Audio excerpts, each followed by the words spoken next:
जय श्री सच्चिदानंद। आज आपके लिए एक बहुत प्रेरक कहानी लेके आया हूं कि विद्वता पर कभी घमंड ना करें। आप जितने भी विद्वान हैं, आप जितने भी ज्ञानी हैं, लेकिन अपने ज्ञान पर कभी गर्व ना करें। महाकवि कालिदास रास्ते में थे, प्यास लगी, वहां एक पनिहारिन पानी भर रही थी। कालिदास बोले, माते पानी पिला दीजिए, बड़ा पुण्य होगा। पनिहारिन बोली, बेटा मैं तुम्हें जानती नहीं, अपना परिचय दो, मैं पानी पिला दूंगी। कालिदास ने कहा, मैं मेहमान हूं, कृपया पानी पिला दे। पनिहारिन बोली, तुम मेहमान कैसे हो सकते हो? संसार में दो ही मेहमान हैं, पहला धन और दूसरा यौवन। इन्हें जाने में समय नहीं लगता। सत्य बताओ, कौन हो तुम? तर्क से पराजित कालिदास अवाक रह गया। कालिदास बोले, मैं सहनशील हूं, अब आप पानी पिला दे। पनिहारिन ने कहा, नहीं, सहनशील तो दो ही हैं। पहली धरती जो पापी पुण्य आत्मा सबका बोझ सहती है, उसकी छाती चीर कर बीज बो देने से भी अनाज के भंडार देती है। और दूसरे पेड़ जिनको पत्थर मारो फिर भी मीठे फल देते हैं। तुम सहनशील नहीं, सच बताओ, कौन हो तुम? कालिदास मूर्छा की स्थिति में आ गए और तर्क वितर्क से झल्ला उठे। कालिदास बोले, मैं हठी हूं।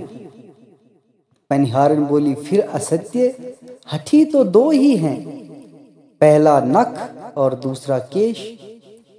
कितने भी काट लो बार बार निकल आते हैं। सत्य कहो, कौन हो आप? कालिदास अपमानित और पराजित हो चुके थे। कालिदास ने कहा, फिर तो मैं मूर्ख ही हूं। पनिहारिन ने कहा, नहीं, तुम मूर्ख कैसे हो सकते हो? मूर्ख तो दो ही हैं, पहला राजा जो बिना योग्यता के भी सब पर शासन करता है, और दूसरा दरबारी पंडित जो राजा को प्रसन्न करने के लिए गलत बात पर भी तर्क करके उसको सही सिद्ध करने की चेष्टा करता है। कुछ बोल न सकने की स्थिति में कालिदास वृद्धा पनिहारिन के पैरों पर पड़े और पानी की याचना में गिड़गिड़ाने लग गए। वृद्धा ने कहा, उठो वत्स। आवाज सुनकर कालिदास ने ऊपर देखा तो साक्षात माता सरस्वती वहां खड़ी थी। कालिदास पुनः नतमस्तक हो गए। मां ने कहा, शिक्षा से ज्ञान आता है, ना कि अहंकार से। तूने शिक्षा के बल पर प्राप्त मान और प्रतिष्ठा को ही अपनी उपलब्धि समझ लिया और अहंकार कर बैठे। इसलिए मुझे तुम्हारे चक्षु खोलने के लिए यह स्वांग करना पड़ा। कालिदास को अपनी गलती समझ में आ गई और भरपेट पानी पीकर आगे चल पड़े।